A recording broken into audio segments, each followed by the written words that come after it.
Hello, I'm Gene Sarazen, and it's a privilege to be associated with the PGA Tour Partners Program.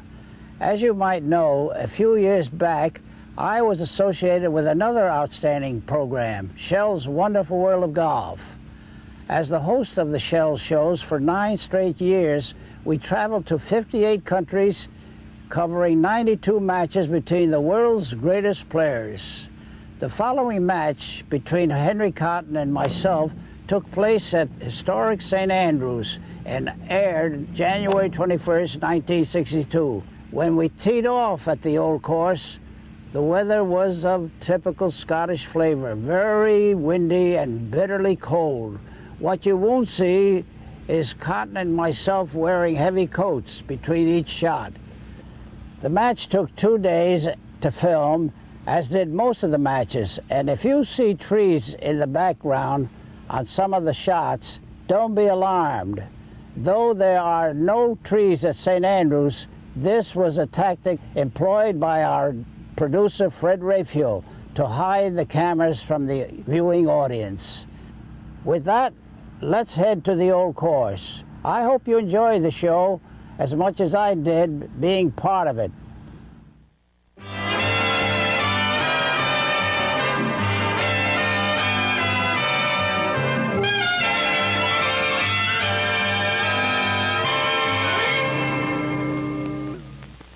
The old course at St. Andrews, Scotland, the land where golf began, the most famous golf course in the world.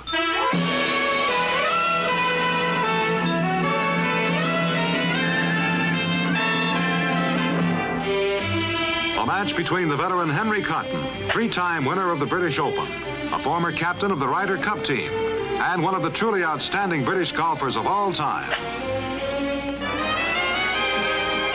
And Gene Sarazen, your regular host on Shell's Wonderful World of Golf, winner of the United States Open Championship in 1922 and 32, 3 times PGA champion, and winner as well of the British Open Championship and the Masters. I'm George Rogers, and this is Shell's Wonderful World of Golf, a series of international golf matches played on the world's most famous golf courses. This week, St. Andrews, Scotland.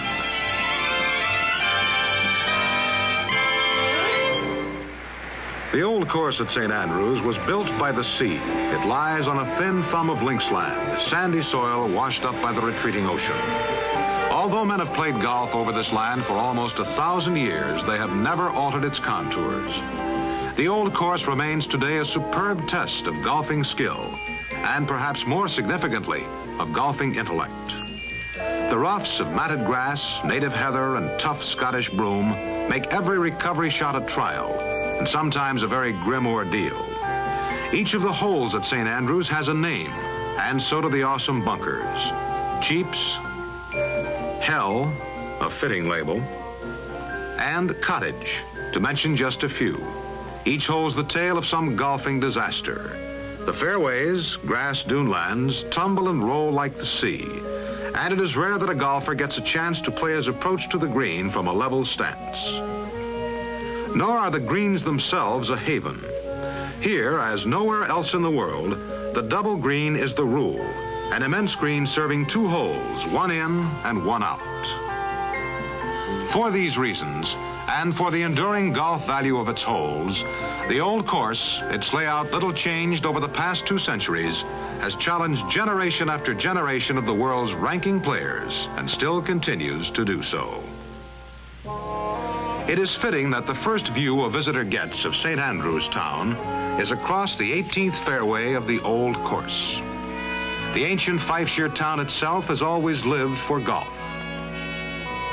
Here in the cathedral yard are buried some of St. Andrews' most beloved golfers, including old Tom Morris and his son, young Tom, famed champion of the 19th century. It has become a tradition for modern golfers visiting St. Andrews to pay their respects at this quiet shrine. One of the town's leading golf shops carries on the Morris name. And in another famous shop, just a niblick away from the 18th green, Laurie Ochterlony continues to practice that vanishing art, the making of golf clubs by hand. Time is all but forgotten when these huge but deft hands go to work. The old course belongs to the people of St. Andrews, a true public links. But generous funds from the Royal and Ancient Golf Club help to maintain it.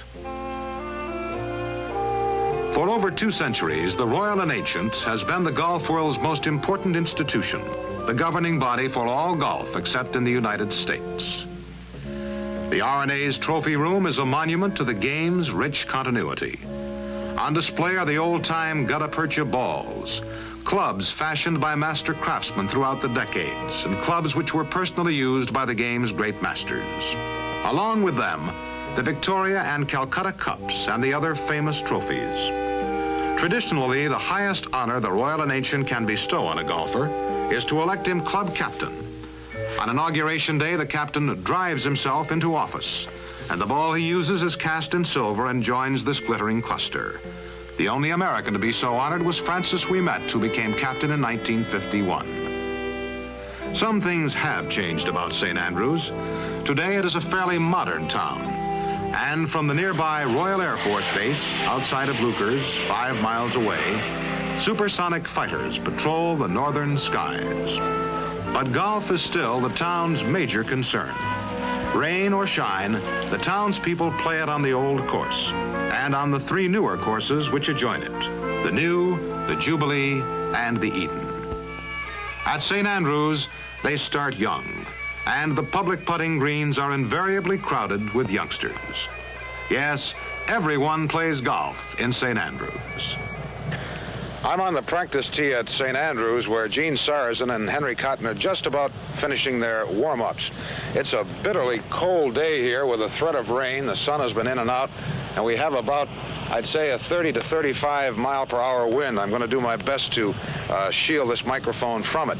Now, both gentlemen have been hitting the ball quite well in practice, but I rather think that once they get out on the course itself, these weather conditions have got to be a tremendous problem to them. Now, Henry Cotton has been recognized for many, many years as the prototype of the British professional. You play a great deal here in the wind, and you must learn to stabilize your weight and to hit the ball very, very sharply with your hands, and he does this wonderfully well. Gene Sarazen, of course, has for many years been known as a very aggressive striker of the ball, and he manages to keep it low with no trouble at all.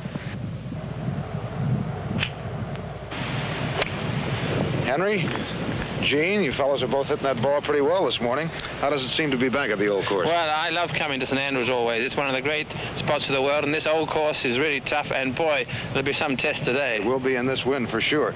Gene, as I recall, one of the unforgettable moments of your career happened right here. That's right. It was in 1933 when I was defending the British Open title.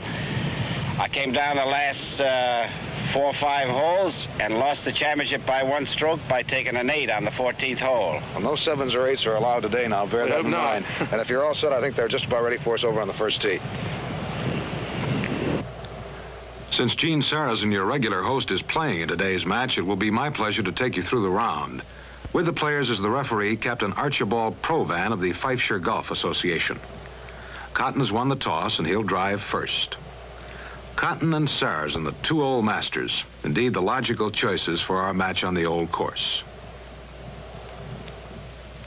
The first hole at St. Andrews is a short par 4, 374 yards long. However, it is far from an easy opening hole. The drive must be kept away from the fence, marking out of bounds along the right. Out to the left, plenty of room. The approach demands poise and finesse. It must be dropped just over the small brook, the famous Swilken Burn, which cuts across the fairway before the green. Henry Cotton's honor. Our match today is 18 holes at match play. We'll be playing R&A rules, of course. Henry's aiming to the left of center. And he gets off well.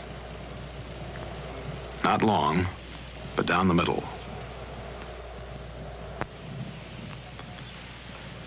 Gene Sarazen, the inevitable knickers. And on this chilly morning, Gene's bundled up in plenty of Scottish cashmeres. Gene's aiming well toward that safe left side. A fine opening drive. He drew that one nicely into the wind. Cotton, 225 yards down the middle, Sarazen 230 down the left. Sarazen's away. Playing a 5-iron. Playing it with typical Sarazen dispatch. It's coming in over the burn about 30 feet to the left of the flag, bouncing up, finishing some 25 feet from the cup. Cotton second. And he selected a 6-iron. The most important consideration on this approach, obviously, is to be sure and be over the Swilken burn. Sarazen gauged the distance perfectly. A nice, crisp shot. Dropping onto the right side of the green as we see it now from back of the pin. In today's biting wind, both players are using the British ball. The American and British balls weigh the same, but the British is 0.06 of an inch smaller in diameter. Because its weight is more concentrated, it really bores into the wind. Cotton in that familiar crouch that he's used for years, 27 feet away. He's going to be short, about 6 feet short. Henry apparently expected this green to be much faster. They're usually very slick at St. Andrews. Let's see how Gene reads the speed on this 25-footer that he has for his birdie.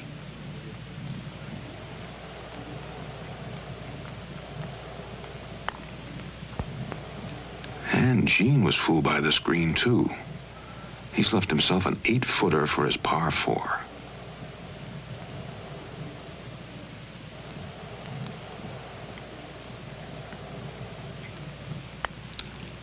A fine, decisive putt.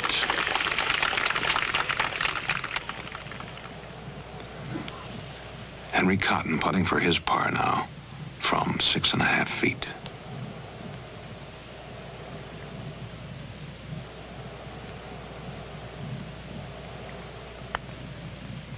Henry went to the other extreme on that one.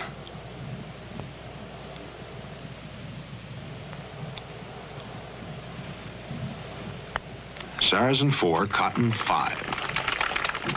The second hole on the old course is a par 4 measuring 412 yards from the championship tees, which we're playing today. From the tee, hummocks of rough along the right side tend to obscure the distant fairway, as do the severe undulations of the fairway itself. With this wind blowing against the players, however, Cheap's bunker and the other fairway bunkers should be too far out to come into play on the tee shot. The green, well bunkered and contoured, is the first of the famous double greens. The far flag marks the hole on the 16th, the near flag the hole on the 2nd. Sarazen's honor, wind across and against. Aiming down the left side.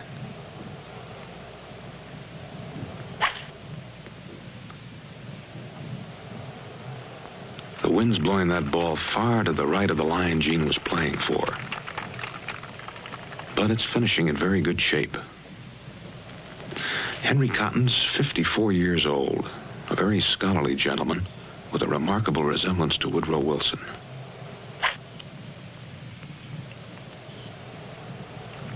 And that drives safely down the fairway.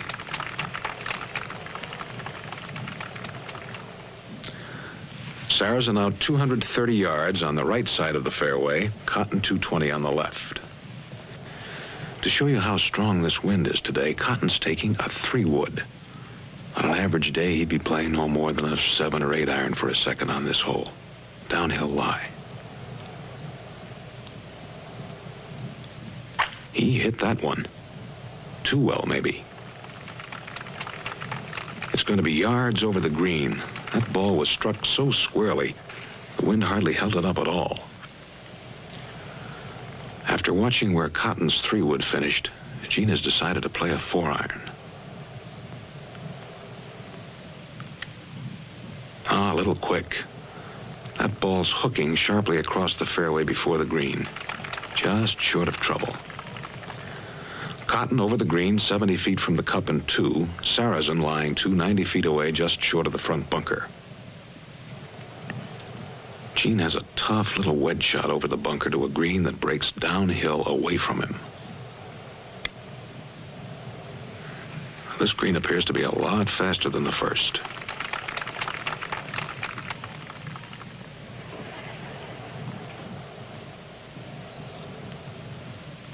Henry undoubtedly will be playing sort of a pitch and run, pitching that ball just over the top of the slope, letting it run in from there.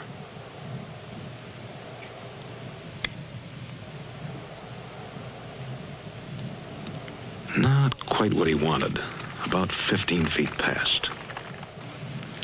These two great old-timers certainly carry their years well.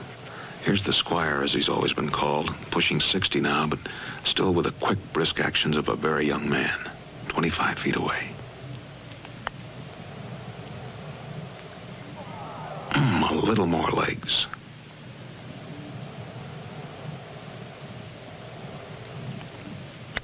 Down in 5.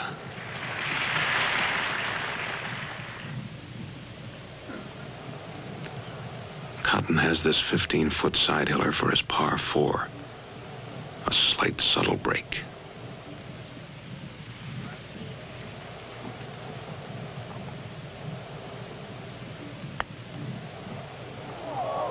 And it just slides by on the high side.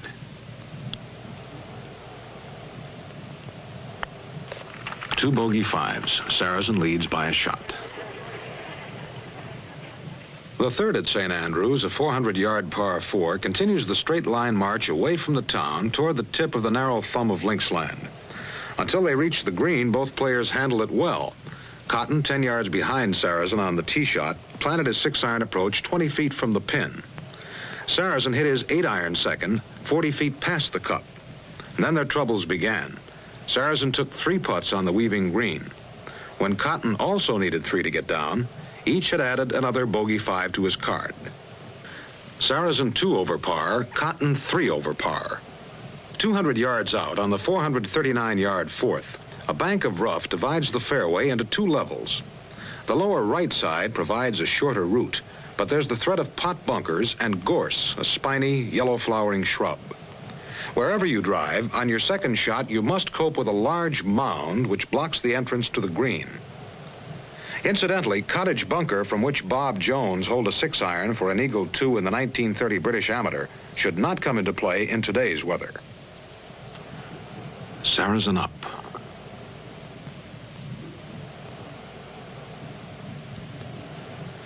And it looks as if Gene's decided to take the low road down the right.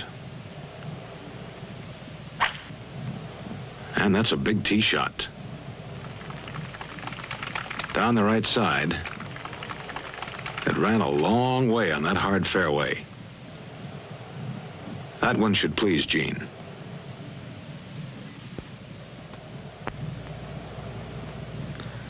Henry Cotton has had trouble keeping his hands warm this chilly morning. It seems to have affected his driving more than anything else.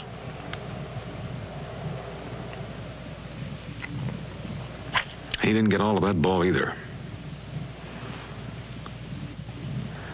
Sarazen 240 yards out, Cotton 210 in the rough dividing the fairway. Cotton taking a 2-iron.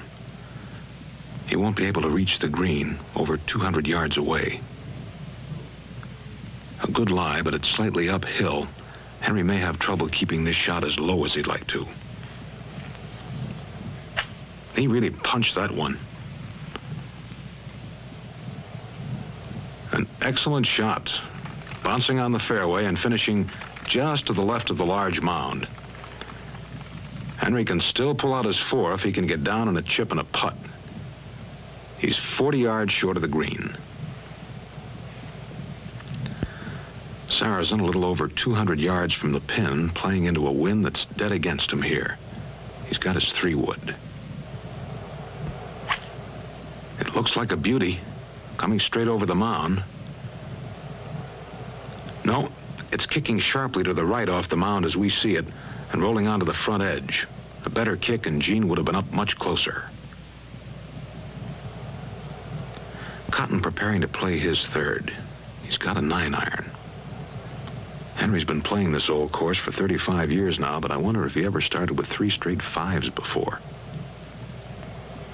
A hard shot here, the pin set just beyond a ridge.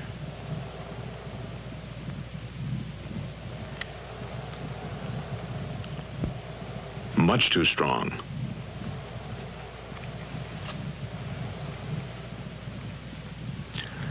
Two beautiful woods, and Gene's still far from sure of his par 4, 60 feet away. He must get this ball just over the top of that ridge and let it trickle down from there.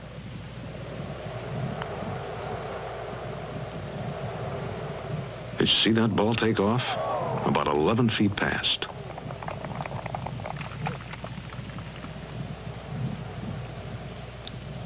Cotton off the back edge. 35 feet away. And downhill on a very fast green.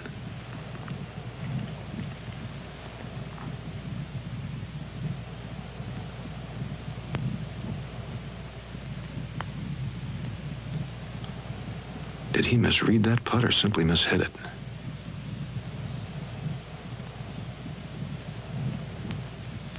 Here's Gene, an 11-footer for this 4. It should break just a bit from right to left.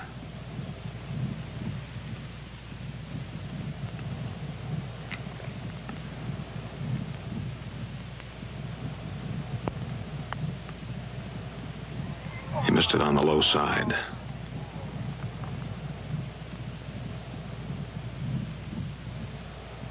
A 5 for Sarazen, his second 3-putt green in a row.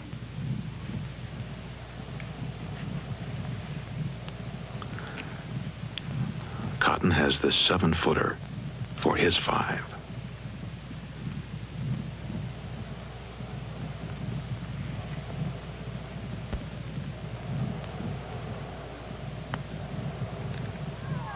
Yes. And Henry seems relieved. After 4 holes, Sarazen 3 over par, Cotton 4 over par.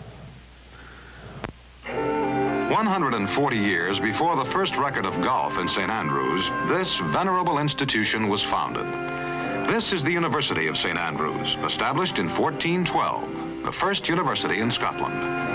For 550 years, the young men and women of Scotland have come here, hoping to satisfy the eternal curiosity of youth about the world in which he lives. It was this same curiosity that led a Scotsman of the last century to another historic first. The man, James Paraffin Young. His discovery, the process of extracting petroleum from Scottish cannel coal and shale found in the pits near St. Andrews. Today, a century later, the mountains of slag have grown to be a part of the landscape. But the basic techniques established here by James Young of Scotland are still the foundations of the worldwide industry in which Shell plays such an important role. Shell is also part of another Scotland, a modern Scotland. One of the world's largest bridges is being built not far from St. Andrews across the Firth of Forth, and Shell is providing all fuel and lubricants used in this massive task. When completed, this gigantic structure will help join the north of Scotland with the rest of England. The job becoming too big for this rail bridge, the famous Firth Bridge completed in 1890, and the ferry boats that take 15 minutes to complete the crossing. They are no match for the automobiles that queue up for the trip in ever-increasing numbers. But Scotland always remains a fascinating blend of the very new and the very old. As the work goes on, high above the Firth of Forth, a ceremony that dates back to the days of Charles I takes place in the village of South Queensferry, the crowning of the Queen of the Fair. The band plays with the spirit and skill of village bands the world over. The Lord Provost, on the left, in his scarlet robes of office, leads the procession. And this lovely young lady begins her reign of 1 year, a year that will see the new bridge nearing completion. Shell is proud of the role it is playing in the building of the new Scotland, for this is the symbol of Shell's search for excellence, the search for new products, new ideas, new ways to serve you better. Back at the old course, Sarazen versus Cotton. Under ordinary conditions, holes 5 through 9, while testing, are not particularly fierce. In a rising wind, however, this stretch can be brutal, and it was this morning when a sharp nor'wester was whipping in off the Grampian Hills. Buffeted by the wind, The two veteran champions fought their way to the turn. Over the fifth, a par 5 measuring 567 yards, the sixth and seventh, two par 4s of moderate length. Then, as the famous clockwise loop of 4 holes begins, over the eighth, a one-shotter, and the ninth, a drive and pitch par 4. Weather of this order invariably exacts its toll, and it did. Sarazen went 3 over par, Cotton 2 over par, when they played these 5 holes at the exposed tip of the treeless peninsula, the harsh land where golf was born. The swirling wind, cold even for Scotland, cut their distance from the championship tees and blew them all over the course, yards off their intended lines of flight. It blew them into the rough on both sides of the fairway and into the heather, that tough, wiry bush. In the heather, the ball frequently sank below the purple bloom. It was difficult enough to see it, let alone hack it out. Under the pressure of the weather, Cotton, for instance, forgot to put on his glasses before playing his approach to the 7th. He hit well behind the ball.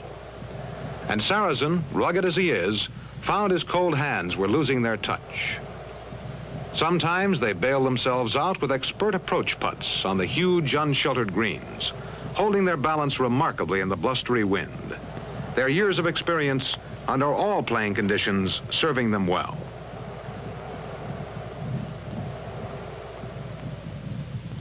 Nevertheless, they also missed a few short ones they might well have holed on a calmer day, even on these slippery greens. And so they struggled on. Sarazen doing very well to bogey only 3 of these 5 holes, Cotton to bogey only 2 of them.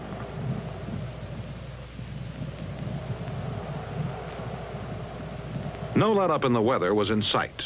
In fact, the sky was growing ominously darker when the 2 players reached the turn, each in 42 strokes. A curious 9 in one respect. Sarazen and Cotton had 7 straight holes from the 2nd through the 8th. We're standing just off the 10th tee in the lee of some gorse here, trying to get a little protection from the weather. And with me is the city provost, Mr. Tom Fordyce.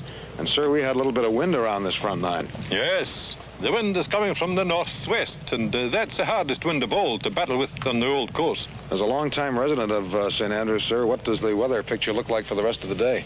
Well, I'm afraid we're in for a perfect downpour. Little Scottish dew, huh? Yes, and a bit more than that. But as an old St. Andrews caddy has it, he says, "I never goot in the course without getting wet thrice and dry thrice." But weather is a considerable factor in St. Andrews. It changes the old course every day, and it has decided many a championship. Well, there are a couple of chaps coming up to number 10 right now who might very well get wet before the day is over. The 10th is a short par 4, 338 yards long. All even as they started the second 9, Sarazen and Cotton matched par handily. Both were on in 2 and down in 2, after fine tries for their birdie 3s. In fact, until the last 6 inches, Cotton's bid for his birdie seemed in all the way.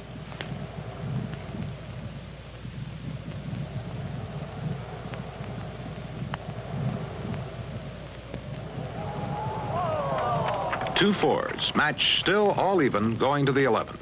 The celebrated 11th measures 173 yards to a severely tilted green. Some days it plays as a full 2-wood, other days an easy 8-iron, all depending on the wind. Like many of St. Andrews' best holes, the 11th is made by one key bunker, the dreaded strath, a deep pit gouging into the heart of the green. Trying to avoid strath, many golfers end up in hill bunker. In different British Opens, Jones and Sarazen both took 3 to get out of hill. Henry Cotton in rain trousers. It's coming down pretty good now. He has a 4-iron into the wind. To keep the shot low, the ball played a little back in the center of the stance in very firm hands. That should have it. Boring right through the wind, straight for the left side of the green. About 40 feet from the pin. The Eden River behind the green. Sarazen. And he's going for the pin.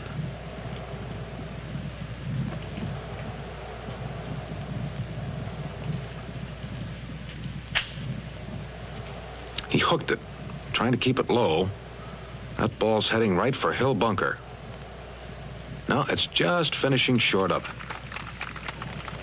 Cotton on, 40 feet to the left of the pin. Sarazen 25 yards away in the rough before Hill Bunker. Sarazen's taking a lot of time for Sarazen with this ticklish wedge shot.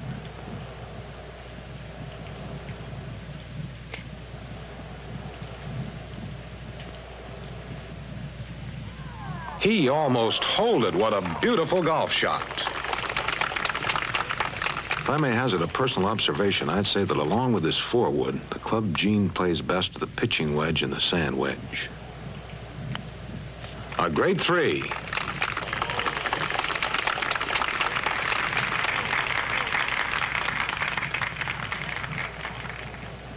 Henry Cotton facing a very skiddy 40-foot side hiller. He's allowing for lots of break, but Henry should know this green well.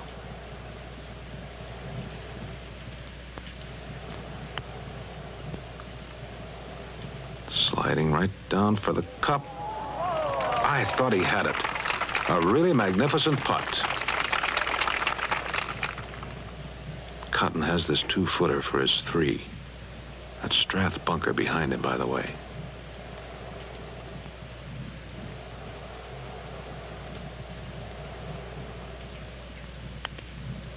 In the middle.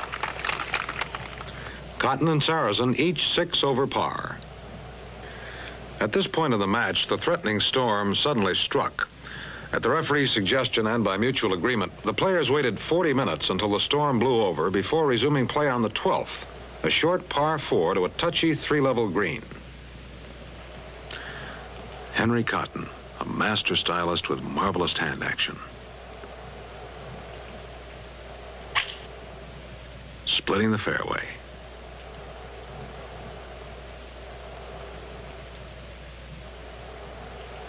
Our old friend, the Squire.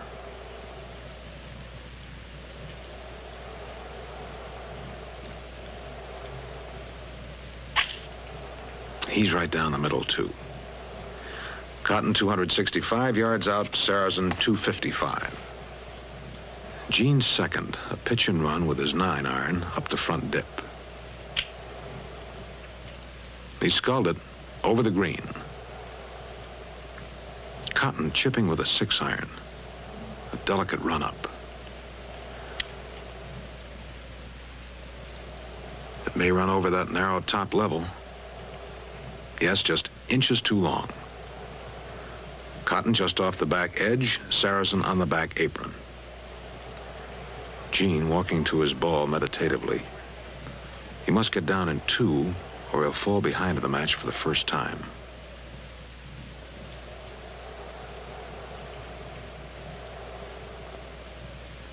Gene's run up with his 9. Should be... No. Sliding back down the slope.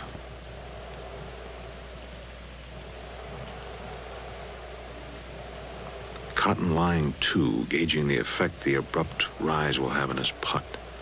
Henry's beginning to putt a lot better.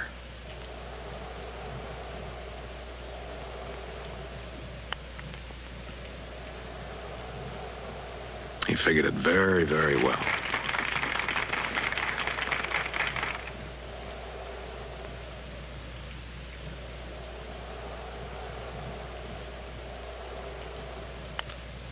And he's got his par 4. Gene 30 feet away, and he's not thinking about his par. He'll settle for 2 putts and a 5 from this position.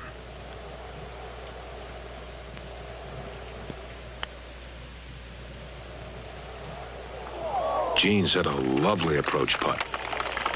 The gallery's giving him a fine hand.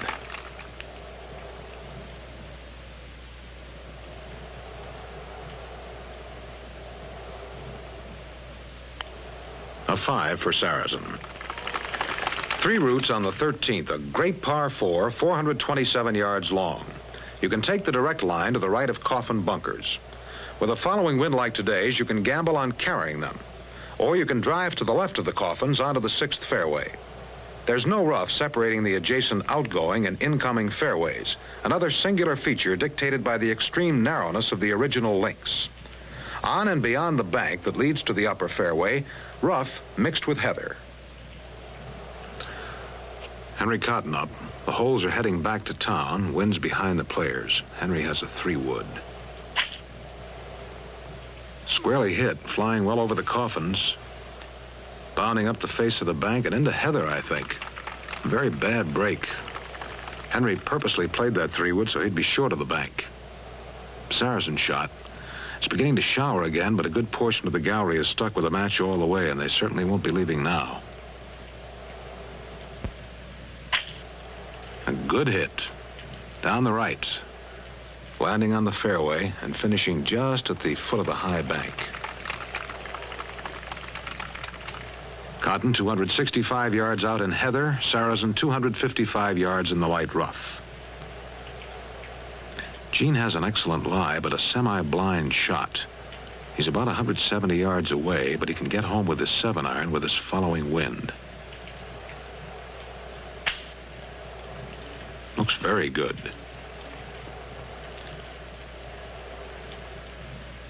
Coming down on the front part of the green and running about 50 feet by on the left, a beautifully executed golf shot. That's the flag on the 5th. Cotton's second from a miserable lie in the heather. He'll hack it out with a 9-iron as best he can. Well out of there. But settling right back in another patch. After their second, Sarazen well on, Cotton 30 yards short in heather.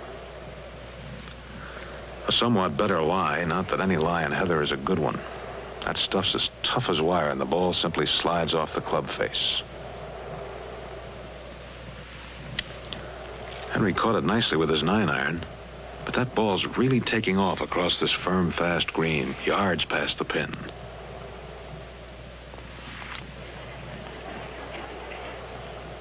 Gene playing 3, 48 feet away, a flat but very racy green.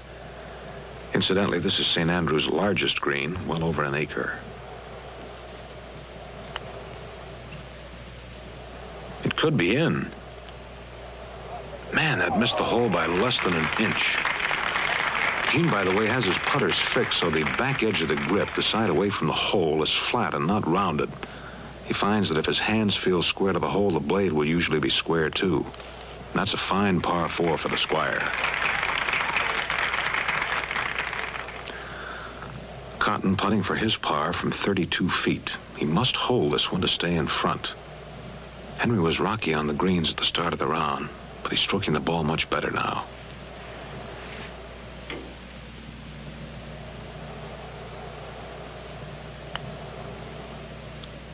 Looks a little short. No, it's ghosting right up to the lip of the cup. So close it might still fall in. Henry's apparently decided it won't. He nudges it in for his 5, and the match again is all even.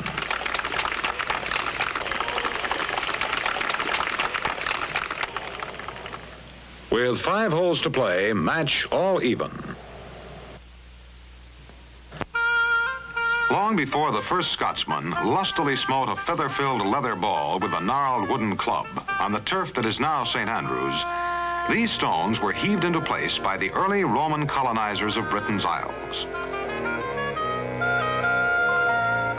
Nearly 2,000 years ago, soldiers of the 20th Roman Legion sailed their triremes up the River Dee and established their headquarters on this spot.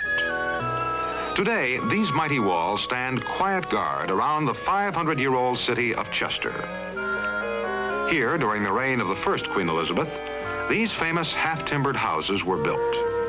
In the days of Charles I, there was a violent outbreak of plague in the city. All in this house escaped the devastation. The owner inscribed his gratitude.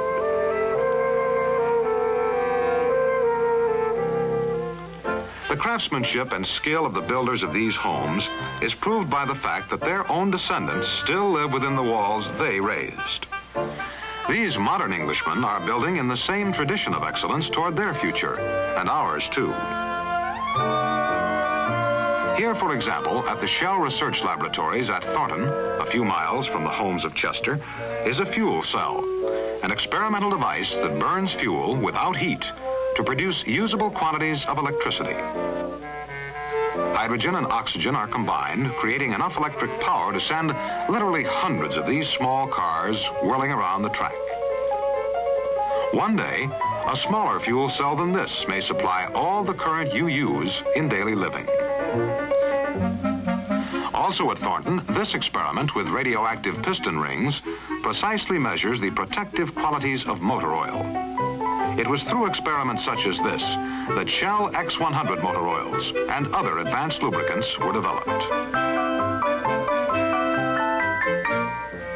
Through many other experiments here at Thornton and at Shell laboratories around the world will come a better future for you. For wherever you see this sign, whether at a research laboratory or on a corner of your hometown, you will find people dedicated to the pursuit of excellence, to the finding of new products, new ideas, new ways to serve you better. All square and 5 holes to go in the Sarazen cotton match, and square it stayed after the long 14th. 560 treacherous yards, but not in its roughest mood today, what with a helping wind. 2 drives out past the Beardies. 2 good seconds. Sarazen deliberately playing far to the left of Hell bunker. Cotton carrying Hell with a titanic 3-wood that finished only 15 yards from the green. Sarazen, however, pulled out his par 5 with a perfectly judged pitch and run with his 9-iron.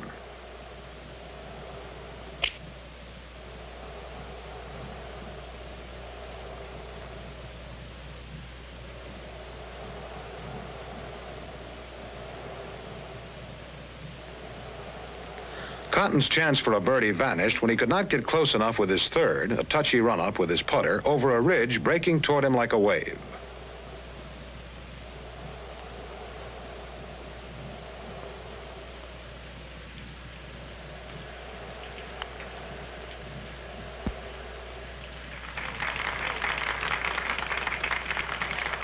Two par 5s.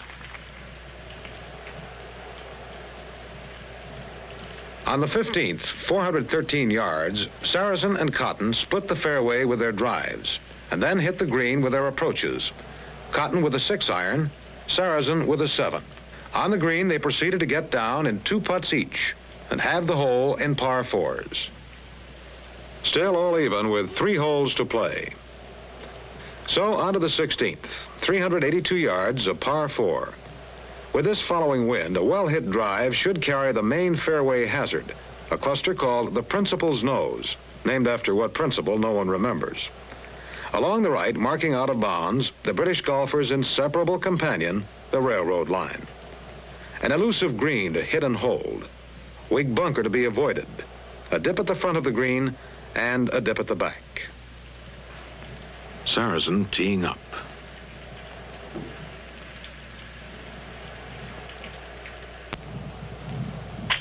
Gene caught that one on the heel.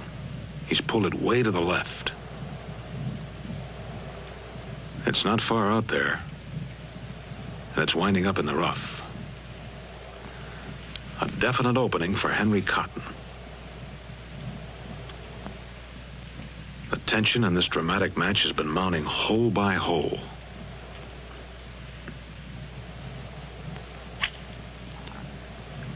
And Henry's belted a big one, sailing far over the Principal's nose. Henry Cotton has just unleashed his longest drive of the day. Cotton 280 yards down the center, Sarazen 190 yards in the light rough at the left.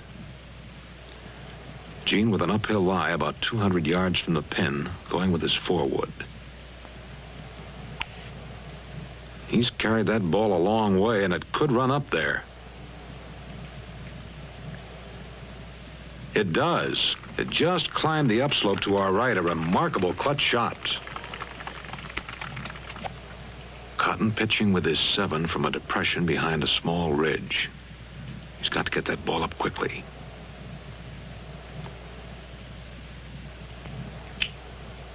That could be too much club.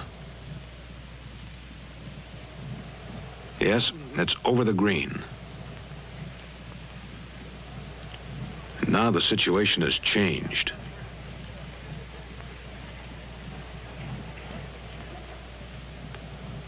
Henry's third now, a crucial shot, no question about it. Chipping with a 9-iron over a shallow dip, the pin 65 feet away.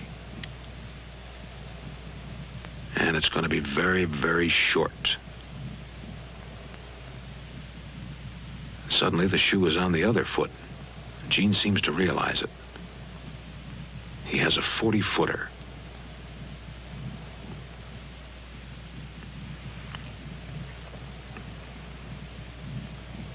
And he's put it dead. Another marvelous approach putt by Gene Sarazen.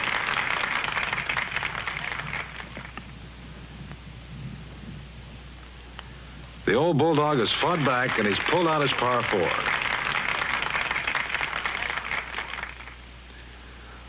Cotton lying 3, 17 long feet from the cup.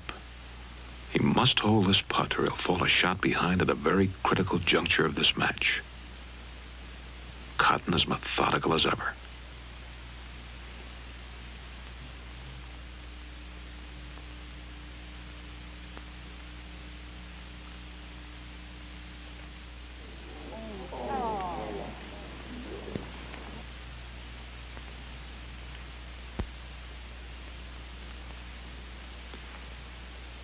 This 3.5-footer now for his 5.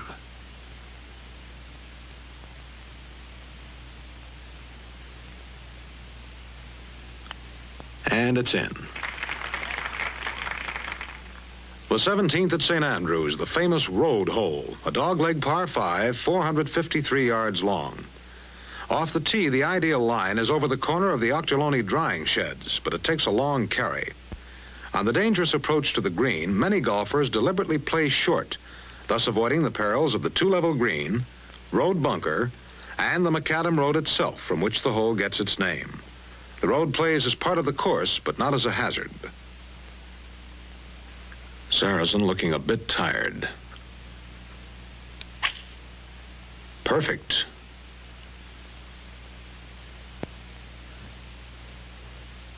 What a competitor that Gene Sarazen is.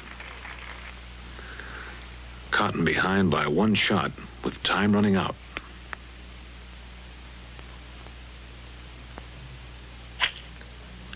And that one's letter perfect, too.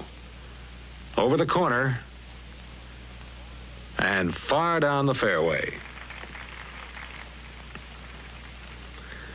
Quite a sizable gallery is collected to watch the finish of this exciting duel. A duel in the sun at the moment, thank goodness. Cotton 275 yards down the middle, Sarazen 240 on the left side of the fairway. Sarazen quite typically has decided not to play safe. He's going for the green with a 3-wood.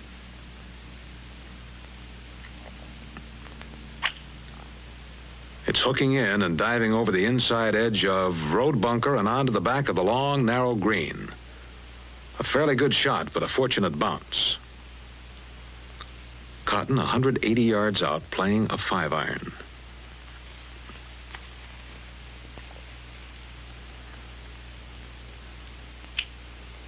There's a beautiful swing. And it's coming in just to the right of the pin. And what a mean kick that ball took.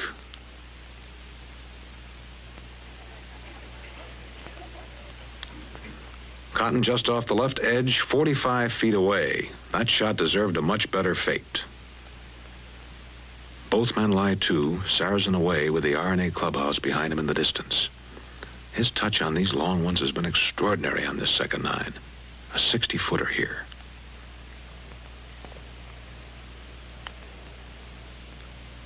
The speed is right. And that 60-footer almost fell. And what a hand the gallery's giving Gene for that superb putt.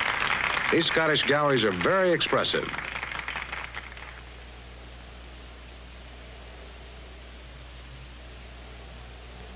This tap in for his birdie 4.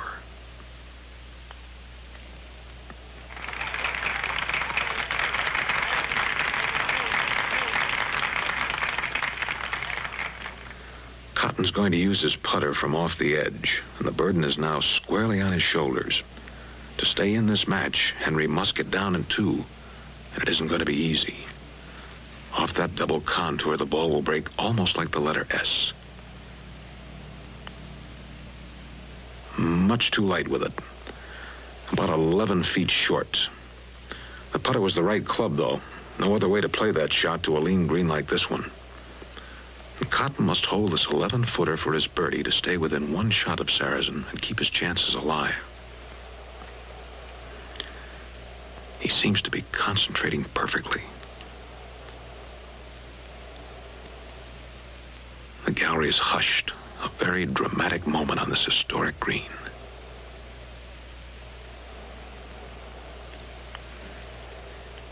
And he's done it.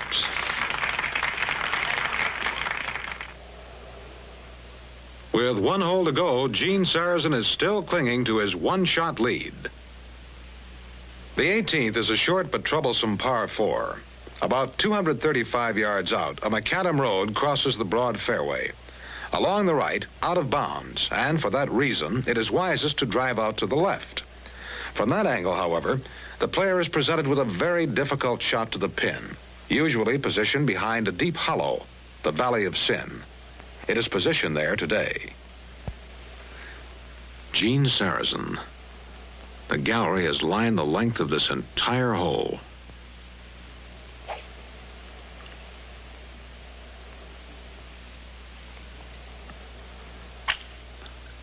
Down the center. And finishing, hold it, on the macadam road crossing the fairway in a puddle on the road. And this could turn everything around. Cotton, aiming out to the left, still very much in this match.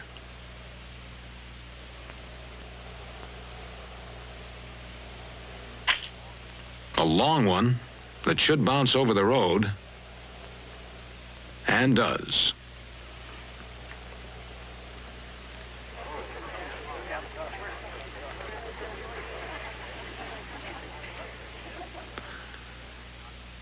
Cotton 260 yards down the left, Sarazen 240 yards on the road.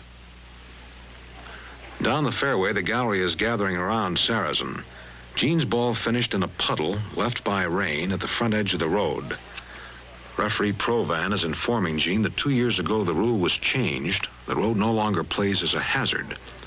He's in casual water, Provan explains, and is entitled to lift and drop without a penalty. And that's a sizable break for Gene. He has an 8-iron. The pin's about 135 yards away.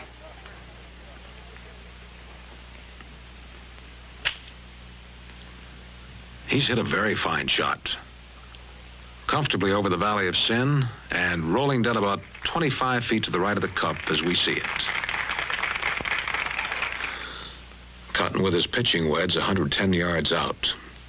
Henry must pick up a shot on this hole to even the match and send it into extra holes. It's coming up right at the pin over the Valley of Sin, and it couldn't have missed hitting that pin by more than a foot.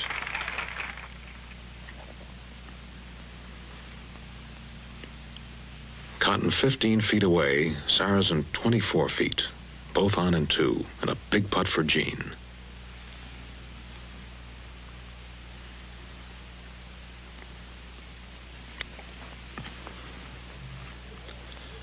You can't overstress the part Gene Sarazen's phenomenal approach putting has played in this match.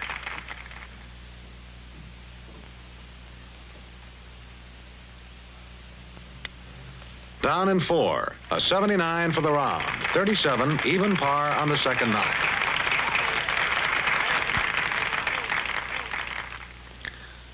And now everything rides on this putt. To tie Sarazen, Cotton must hold the slippery 15-footer, somewhat downhill.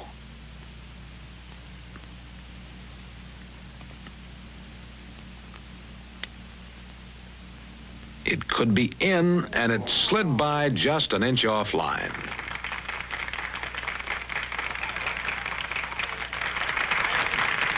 And and by a single shot, Gene Sarazen has won this dramatic match on the Old Course between two of the greatest players in the history of golf.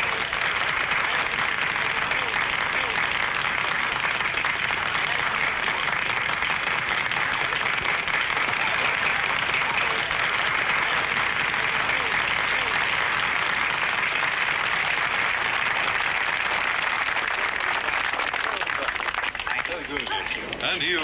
Thank you. Very fine fight you put up. Thank you very much.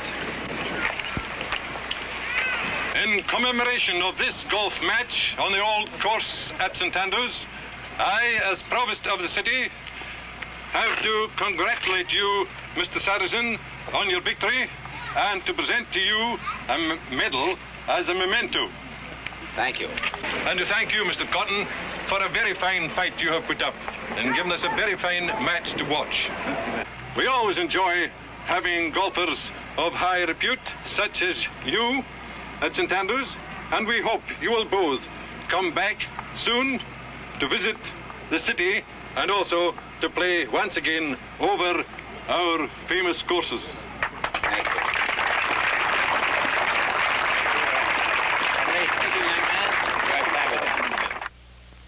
We're here on the 17th fairway at St. Andrews. Now, this is the famous road hole, which is the scene of many a golfing catastrophe.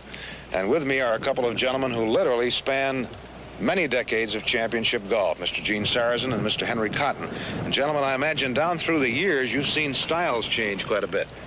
Yes, well, but Gene still wears +4s, you know. Please, Henry. Knickers. They're +4s to us. I was talking more, Henry, about golf style, of course. For instance, when you were breaking into championships back in the 20s, I don't think it would ever occur to anybody to hit a wedge pitch shot into the type of green that you have here at St. Andrews, would it? No, George, first of all, there weren't any wedges. And secondly, the greens were always too firm, so we had to play a pitch and run shot. In other words, deliberately hit it short of the green and try to run it on up to the pin. That's right. Using what, maybe a 5, 6 iron? A 6 iron. Would you care to demonstrate that for us, Yes, please? with pleasure.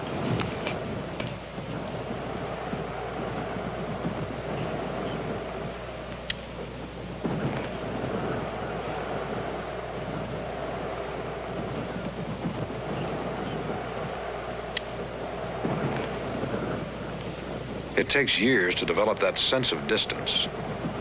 Well, Henry, that's a very fine and useful shot, particularly around St. Andrews. I wonder if you'd show us that in slow motion. George, you'll notice that when Henry plays this shot, he uses a great deal of wrist action.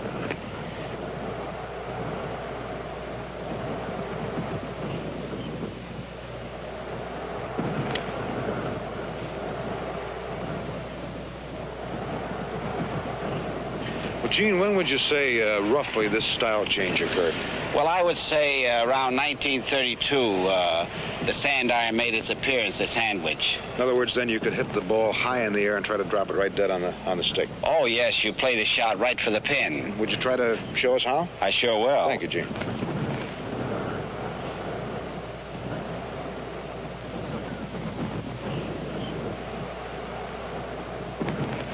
Notice the precise contact Gene makes with the ball.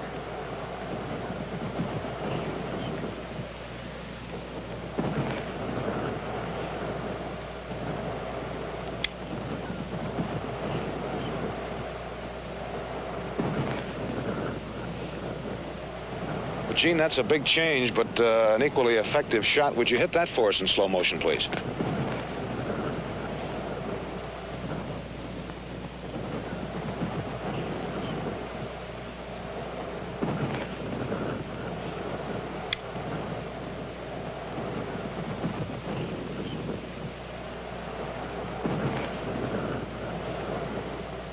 You know, it's a funny thing. We've been talking about wedges here for a few minutes, but when you stop and think about it, you fellas didn't find a bunker all day long here at St. Andrews.